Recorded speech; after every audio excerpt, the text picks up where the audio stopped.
سے ایک سوال پوچھتا ہوں۔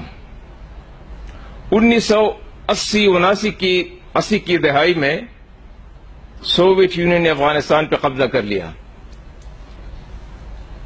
اور وہاں پہ جنگ شروع ہو گئی، جس کے نتیجے میں 32 لاکھ مہاجرین پاکستان آئے اور پاکستانی کیمپوں سے لوگ جا جا کے وہ جہاد میں حصہ لیتے تھے اور واپس آتے تھے، اور ان کے ساتھ اپنا ہارڈ ویئر ہوتا تھا، سٹنگر میزل بھی ہوتے تھے، بلو پائپ میزل بھی ہوتے تھے، سب کچھ ہوتا تھا۔ لیکن اس ساری جنگ کا پاکستان کے قبائلی علاقوں پہ کوئی اثر نہیں پڑا۔ وہاں زندگی نارمل تھی، معمول کے مطابق تھی، وہاں کوئی طالبان نہیں تھی، کوئی ملیٹنسی نہیں تھی، کوئی انسرجنسی نہیں تھی، کوئی کچھ بمبار نہیں تھے۔ یہ کیوں؟ یہ اپنا نظام چل رہا تھا، اپنا نظام چل رہا تھا، لوگ اپنے اپنے کام کرتے تھے، افغانستان میں جنگ جاری تھی، لیکن یہاں پہ کوئی لا اینڈ آرڈر کی، کوئی سیکیورٹی کی کوئی سچویشن نہیں تھی، کوئی ملیٹنسی نہیں تھی، کوئی انسرجنسی نہیں تھی۔ اس وقت کیوں ایسا ہوا، اس پہ آپ کو غور کرنا ہے۔ آج کیوں ایسے ہوا؟ دہشت گردی کیوں شروع ہوئی؟ اس لیے کہ ایک ملٹری رول، ایک فوجی آمر نے اپنے ملک کو اس جنگ میں گھسیٹ دیا اور اپنے اڈے اس ملک کے حوالے کیے، شمسی کے علاوہ حیدرآباد اور باقی دوسرے اڈے، اور ان اڈوں سے ہزاروں کی تعداد میں امریکن سارٹیز جا کے ایک فرینڈلی، ایک برادر دوست ملک کو تباہ کر دیا، پاکستانی اڈوں سے اڑ کے، اور 650 لوگوں کو حوالے کیا، اور اپنی کتاب میں لکھا کہ میں نے لوگوں کو تو حوالے کیا لیکن میں نے ان کے بدلے میں ڈالر لیے ہیں۔ اس سے اتنی بے غیرتی اور بے شرمی کی بات کوئی ہو سکتی ہے کہ ایک ملک کا سربراہ یہ کہے کہ میں نے تو لوگوں کو حوالے کیا ان کے، لیکن میں تو ڈالر لیے اس کے بدلے، ویسے تو میں نے حوالے نہیں کیا۔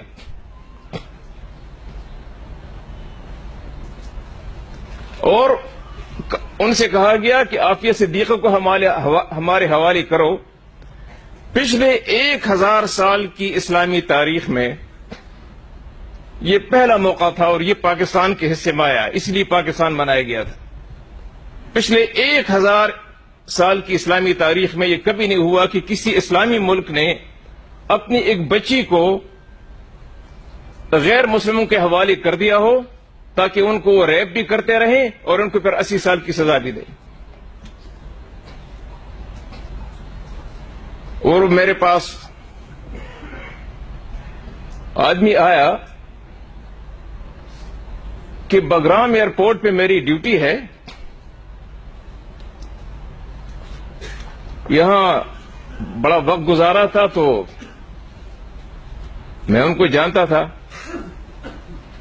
تو اس نے کہا کہ رات کو ایک عورت کی چیخنے کی آوازیں آتی ہیں۔ تو میں نے اسے کہا کہ اس کا پتہ لگاؤ کہ عورت کون ہے، پاکستانی ہے، افغان ہے، کوئی اور ہے۔ تو وہ پھر میرے پاس آیا کہ وہ پاکستانی لگتی ہے۔ تو میں نے کہا کہ، تو اس نے مجھے کہا، اور یہ کہتے ہوئے بھی شرم آتی ہے، کہ رات کو امریکن سپاہی اس عورت کے ساتھ بدکاری کرتے ہیں اور وہ چیختی رہتی ہے۔ اور یہ بات میں نے یہاں پہنچا دی۔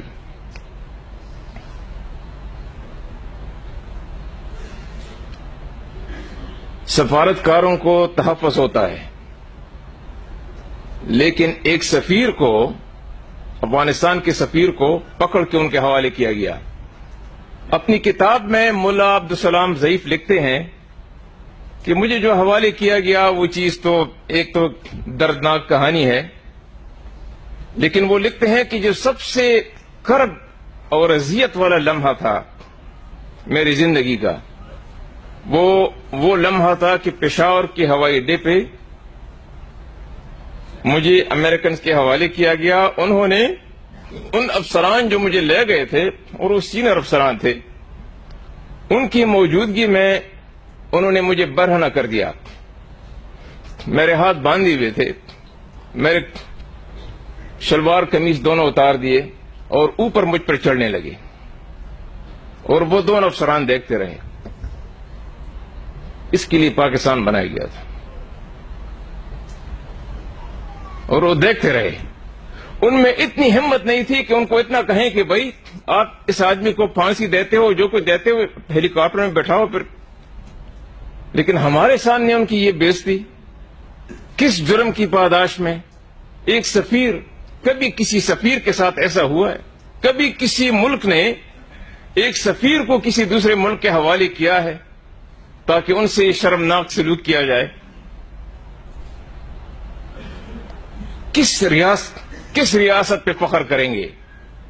میں کوٹ نہیں کرنا چاہتا, لیکن مائن کیمپ میں میری جدوجہد, مائن کیمپ ہٹلر کی سوانح عمری ہے, جو خود ایک بڑا ظالم انسان تھا, لیکن یہ کتاب اس نے جیل میں لکھی 1922-23 میں. اس نے ایک بات لکھی ہے, اس نے لکھا ہے کہ ذلت کے ماحول میں غیرت کی متلاشی پیدا نہیں ہو سکتی. ذلت کے ماحول میں غیرت کی متلاشی پیدا نہیں ہو سکتی. جب ایسے حالات ہوں گے تو قبائلیوں میں رد عمل ہوگا کہ نہیں ہوگا؟ کس جرم کی پاداش میں آپ بلوچستان سے لوگ اٹھا کے ان کو پکڑ کے ان کی لاشوں کو گرا دیا جاتا ہے, پھینک دیا جاتا ہے. اسکاٹ لینڈ والے انڈیپینڈنس مانگ رہے ہیں. اسکاٹ لینڈ کے لوگ, کچھ لوگ انڈیپینڈنس مانگ رہے ہیں. برطانوی حکومت نے کہا کہ ٹھیک ہے, ریفرینڈم کرا لو, اگر میجارٹی ثابت کر لو, 50% سے زیادہ لوگ انڈیپینڈنس مانگیں گے تو اسکاٹ لینڈ علیحدہ ہو جائے گا. تو کیوبیک میں وہاں گیا, کینیڈا میں. کیوبیک کینیڈا کا وہ صوبہ ہے جس میں فرانسیسی لوگ ان کی اکثریت ہے. تو فرانس نے کہا کہ ان کو آزادی دے دو, یہ تو فرانسیسی ہیں. تو کینیڈین حکومت نے کہا کہ ٹھیک ہے. وہ ریفرینڈم جب ہو گیا تو 52% لوگوں نے کہا کہ ہم آزادی نہیں چاہتے, 48% نے کہا کہ ہم آزادی چاہتے ہیں. بات ختم ہو گئی. یہاں کہتے ہیں کہ وہ لوگ ہمارا دستور نہیں مانتے. میں کہتا ہوں کہ اگر کوئی کہتا ہے کہ میں پاکستان کا دستور نہیں مانتا, کیا میں اس کے خلاف تلوار اٹھاؤں؟ نہیں. اس کا اپنا نظریہ نہیں مانتا تو نہیں مانے, جب تک وہ کوئی جرم نہ کرے, جب تک کوئی جرم نہ کرے. آج میڈیا کو بھی ہوسٹیج بنایا ہوا ہے, یہ باتیں پھیلائی جاتی ہیں. جن لوگوں نے پاکستان کے دستور کو پاؤں تلے رون ڈالا, ایوب خان, یحییٰ خان, ضیاء الحق, پرویز مشرف, ان کو تو آپ نے پاکستان کا رولر بنایا, پاکستان کی رولر کی حیثیت سے تسلیم کیا. جنہوں نے پاکستان کا حلیہ بگاڑا. لیکن ایک آدمی کہتا ہے کہ میں دستور نہیں مانتا, نہ مانے. اگر وہ جرم کرتا ہے پھر قانون اس کو پکڑتا ہے. یہ ایک فیشن بن گیا ہے کہ وہ تو کہتے ہیں کہ آپ کا دستور نہیں مانتے. آج کل ٹی وی کے ٹاک شوز میں ایک نہ ماننا ہے اور دوسرا پاؤں تلے رون ڈالنا ہے. کون سا بڑا جرم ہے؟ یہ جو تضاد پیدا ہو گیا ہے, تضاد اس وقت پیدا ہوتا ہے جب ظلم ہوتا ہے, ناانصافی ہوتی ہے, ریاست پہ لوگوں کا اعتماد اٹھ جاتا ہے. اس وقت ریئیکشن ہوتا ہے, اس وقت ملیٹنسی پیدا ہوتی ہے, اس وقت انسرجنسی پیدا ہوتی ہے, اس وقت خودکش پیدا ہوتے ہیں. خودکش بمبار یہاں پہ کہاں تھے؟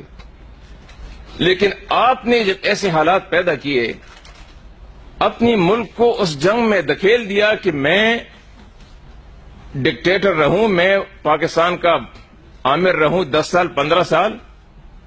اور امریکہ میں جا کے جب ان سے سوال کیا گیا پریس کانفرنس میں کہ مختارہ مائی جو ہے اس